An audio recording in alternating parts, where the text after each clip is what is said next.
The Joe Rogan Experience.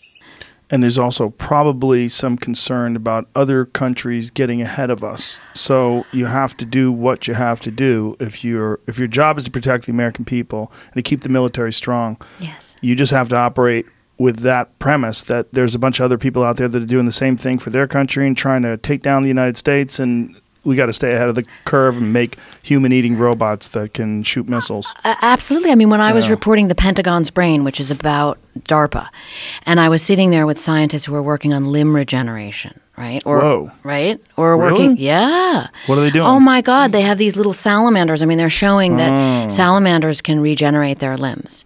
And so their idea, they're down at UC Irvine. They have this incredible lab, and they're funded by DARPA because that's where the money comes from, right? And their idea is that humans should be able to regenerate their limbs. And, 50 years out, we'll be doing that. And they're working on the science for that. Well, that's the same science that allows for cloning. Right. And so in our discussions, because that's how I try to report, is like really ask people what they think about future consequences.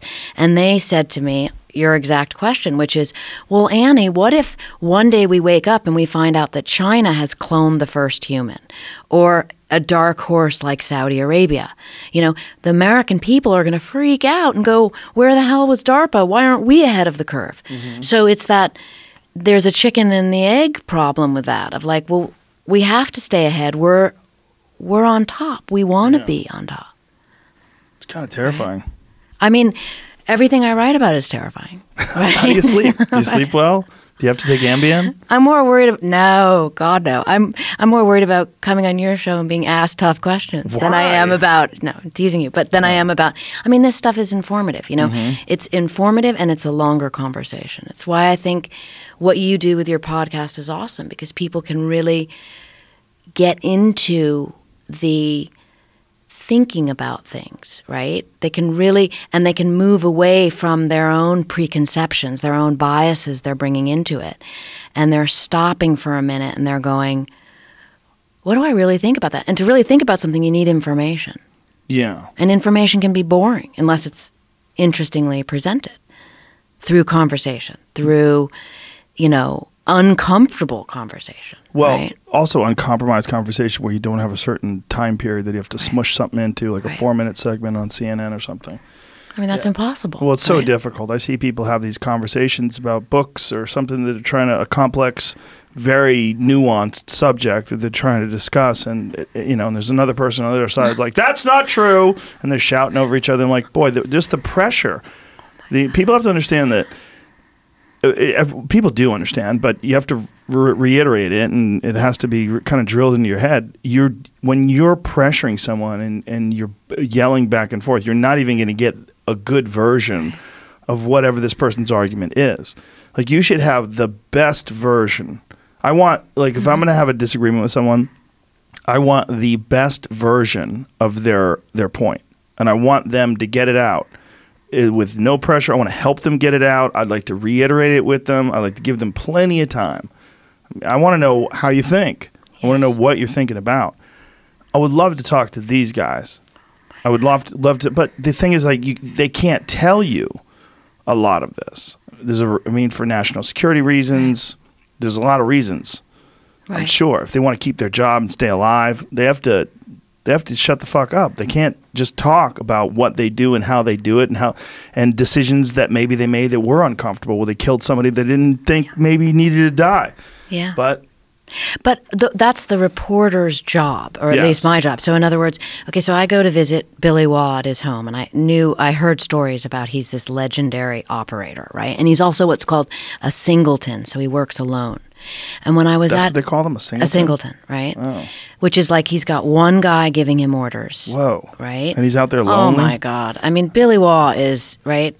Can we back up for a second? Yeah, I'm going to give you the story of him. Okay, please. So here's this guy. He's in Vietnam, and he's part of what was called MAC v. SOG, right? And they're doing cross-border missions into Laos, and it's so dangerous. It's like it's a CIA program that SOG stands for Studies and Observations Group. I mean, it's supposed to sound like a bunch of guys in an Ivy League tower with bow ties, right? But the guys on the ground called it suicide on the ground. That's how dangerous it was. Jesus. 100% of the people had casualties, right? Billy Waugh has 9 Purple Hearts from the work he did. 9. Okay? I mean, they get shot, they bandage themselves up. They're up in an aircraft because they're limping instead of on the ground, viewing the missions. The war ends. Everybody's furious with the government, with the military. There's no room for special operators. I mean, everything, it's called the time of troubles by them. Billy Waugh is working in the post office. And he gets this knock, and it's like, he's back in the CIA now in 1977. So he was out for a while? He was out. It was over in Vietnam. I mean, he was, it was over. That was it. And he was working in the post office? He was working in the post office. Seems like a Stallone movie. He was working we in the need you. Right? I mean, the team needs you. Oh.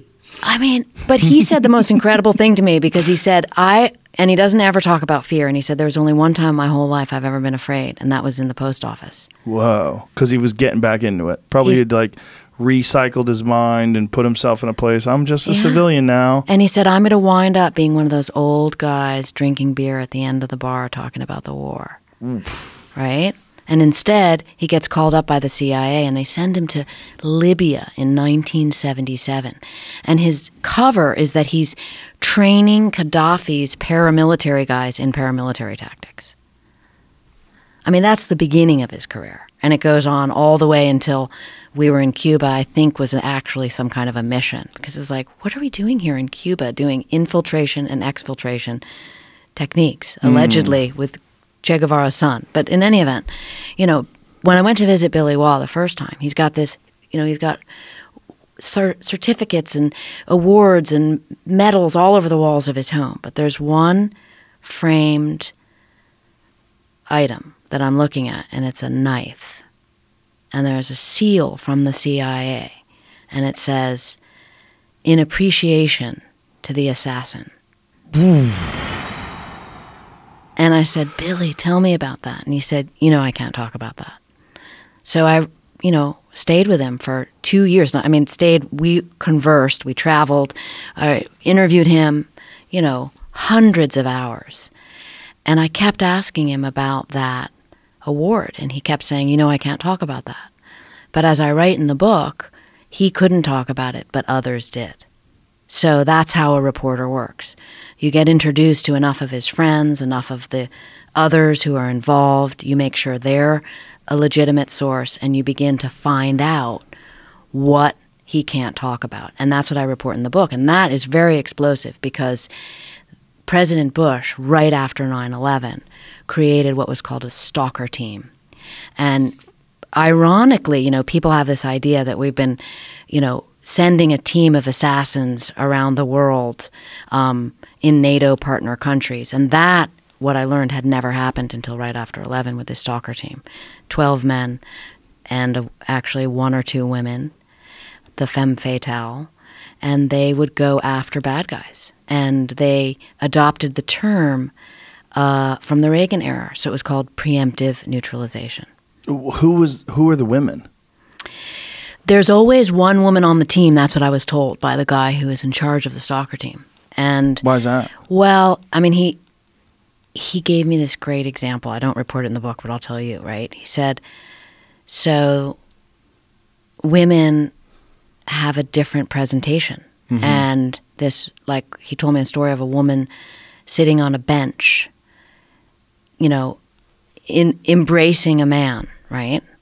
And no one thought anything of it. And it allowed her to spy on someone in a manner that would have drawn attention. Oh. And then the stalker team could go. So what their job would be is to conduct surveillance of a target. And they call it making book. They have to make book on that individual so they know exactly where the guy is. And they're waiting on the president's orders whether or not they should take action. And that's where the information stops, right? Right. I say, well, then what happens? Well, that's all we can say, Annie. That must be so exciting, to live like that, all cloak and dagger. It's got to be so exciting. Like I would take that over a cubicle every day of the week. I really would. Well, you might get killed. I might die in that damn cubicle too. I think it's why so many of these operators stay in it long term. Oh yeah, right? Did you ever see the television show, the Showtime show? What the hell's it called? With the fuck's that show called? That the Homeland. You ever watch that? Yes.